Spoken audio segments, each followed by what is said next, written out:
Hello viewers, আসসালামু আলাইকুম। Defence always update 24 চ্যানেলে সবাইকে স্বাগতম। আবার নতুন আরেকটি ভিডিও নিয়ে আপনাদের মাঝে হাজির হলাম। তো ভিউয়ার্স, আজকে আলোচনা করব বাংলাদেশ পুলিশে এসআই নিয়োগ বিজ্ঞপ্তি প্রকাশিত হয়েছে সেই সম্পর্কে আলোচনা করব। ভিডিওটাকে স্কিপ করবেন না।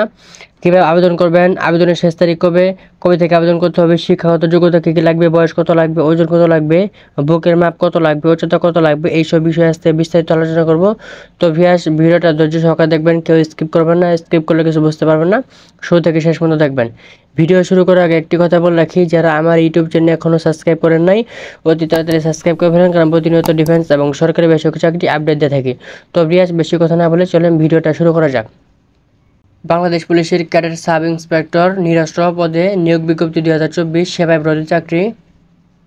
বাংলাদেশ পুলিশের cadet sub inspector of police নিরস্ত্র পদে নিয়োগের লক্ষ্যে আগ্রহী পুরুষ ও নারী প্রার্থী অনলাইনে আবেদন আহ্বান করা যাচ্ছে। আবেদনের জন্য প্রয়োজনীয় শর্তাবলী সহ অন্যান্য তথ্যাদি নিম্নে উল্লেখ করা হলো। 1 নম্বর পয়েন্ট দেখেন, প্রার্থী বয়স, যোগ্যতা ও অভিজ্ঞতা লাগবে। প্রার্থী বয়স 20 অক্টোবর 2024 খ্রিস্টাব্দ 19 হতে 17 বছরের মধ্যে হতে হবে। বীর মুক্তিযোদ্ধা বা শহীদ মুক্তিযোদ্ধা সন্তানের ক্ষেত্রে বয়স সর্বোচ্চ 32 বছর হতে হবে। 2 নম্বর পয়েন্ট দেখেন, শিক্ষাগত যোগ্যতা অভিজ্ঞতা লাগবে। অনুমোদিত বিশ্ববিদ্যালয় হতে ন্যূনতম স্নাতক ডিগ্রি আর কম্পিউটার ব্যবহারের দক্ষতা অভিজ্ঞতা থাকতে হবে। জাতীয়তার জন্মসূত্রে বাংলাদেশ স্থায়ী নাগরিক হতে হবে। বৈবাহিক অবস্থা, প্রার্থীকে অবশ্যই অবিবাহিত হতে হবে। তালাকপ্রাপ্ত গ্রহণযোগ্য নয় এবং শিক্ষানবিশকাল শেষ না হওয়া পর্যন্ত অবশ্যই অবিবাহিত হতে হবে।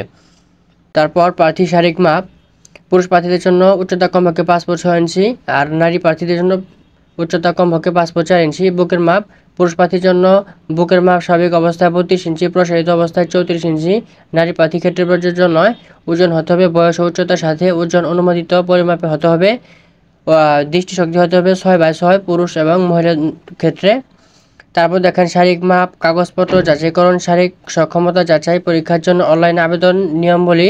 এখানে আবেদনের নিয়মাবলী দেওয়া আছে, আপনারা সবাই দেখে নেবেন। এখানে 5 নম্বর পয়েন্ট দেখেন, শারীরিক মাপ, কাগজপত্র যাচাইকরণ, শারীরিক সক্ষমতা যাচাই পরীক্ষা। প্রার্থীর নিজ রেঞ্জ দিন, নির্ধারিত পরীক্ষা কেন্দ্রের তারিখ ও সময়, ফিজিক্যাল ইন্ডোরেস টেস্ট পিইটি এর যাচাই। 7টি ইভেন্ট যথা দৌড়, long jump, high jump, push up, sit up, dragging, rope climbing এ অংশগ্রহণ করতে হবে। পিইটি সম্পর্কে সম্যক ধারণা প্রদানের লক্ষ্যে ইউটিউবে বাংলাদেশ পুলিশ অফিসিয়াল চ্যানেলে, বাংলাদেশ পুলিশের verified Facebook page and Bangladesh police website www.police.gov.pd এবং ফিজিক্যাল ইন্ডোরেস টেস্ট সংক্রান্ত একটি ভিডিও আপলোড করা হবে। প্রার্থীগণকে শারীরিক মাপ ও কাগজপত্র যাচাইকরণ সহ শারীরিক সক্ষমতা যাচাই পরীক্ষার অংশগ্রহণের জন্য নিম্ন বর্ণিত কাগজপত্র উপস্থিত থাকতে হবে।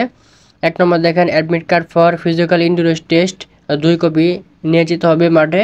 তারপর দেখেন, শিক্ষাগত যোগ্যতা সনদপত্র সম্যক সনদপত্রে মূল কপি নিয়ে যেতে হবে।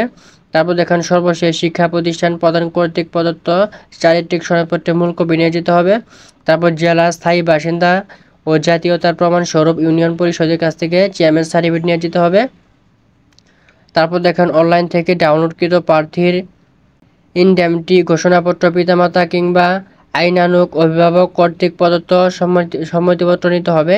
তারপর দেখেন, প্রার্থীর জাতীয় পরিচয়পত্রের মূল কপি অবশ্যই প্রথম গেজেটেড কর্মকর্তা কর্তৃক সত্যায়িত করতে হবে, অবশ্যই মূল কপি নিয়ে যেতে হবে। তারপর দেখেন, সরকারি গেজেটেড কর্মকর্তা কর্তৃক 3 কপি সদ্য তোলা পাসপোর্ট সাইজের রঙিন ছবি নিয়ে যেতে হবে। তারপর দেখেন, বীর মুক্তিযোদ্ধা শহীদ মুক্তিযোদ্ধা সন্তানের বয়স প্রযোজ্যের ক্ষেত্রে মুক্তিযোদ্ধার নাম লাল মুক্তিবার্তার থাকলে সত্যায়িত অনুলিপি, মুক্তিযোদ্ধার নাম ভারতীয় তালিকা থাকলে সত্যায়িত অনুলিপি, মুক্তিযোদ্ধার নামে জারিকৃত গেজেটেড মূল কপি নিয়ে যেতে হবে। তারপর দেখেন, প্রার্থী বীর মুক্তিযোদ্ধা শহীদ মুক্তিযোদ্ধা সন্তান হলে সংশ্লিষ্ট ইউনিয়ন পরিষদের চেয়ারম্যানের কাছ থেকে প্রত্যয়নপত্রের মূল কপি নিয়ে যেতে। তারপর 8 নম্বর দেখেন, লিখিত ও মনস্থিত পরীক্ষা। এখানে ক্রমিক নং দেওয়া আছে। লিখিত পরীক্ষার সময় ইংরেজি এবং বাংলা রচনা ও কম্পোজিশন পূর্ণমান 100, সময় 3 ঘন্টা। সাধারণ জ্ঞান ও গণিত পূর্ণমান 100, সময় 3 ঘন্টা। মনস্তত্ত্ব এখানে পূর্ণমান 50, সময় 1 ঘন্টা। এগুলো আপনারা ভালোভাবে প্রিপারেশন নিয়ে যাবেন। মাঠে যাওয়ার আগে শুধু ফিজিক্যাল ইন্ডোরেস টেস্ট ফিজিক্যালটি ক্লিয়ার হবে না, আপনাদের লিখিত পরীক্ষার জন্য আমার কাছে ভালো একটি চূড়ান্ত সাজেশন আছে। আপনাদের যাদের প্রয়োজন আপনারা সবাই সংগ্রহ করে ফেলবেন। স্ক্রিনে এই নাম্বারে যোগাযোগ করে ওই নাম্বারে মেসেজ দিয়ে ওই নম্বরে 100 টাকা বিকাশে সেন্ড মানি করে ওই নম্বরে মেসেজ দিবেন যে ভাই আমি টাকা পাঠিয়ে দিয়েছি, আপনাকে ভাই আমাকে ফাইলটা দেন, আমি তৎক্ষণাৎ ফাইলটা দিয়ে দিব।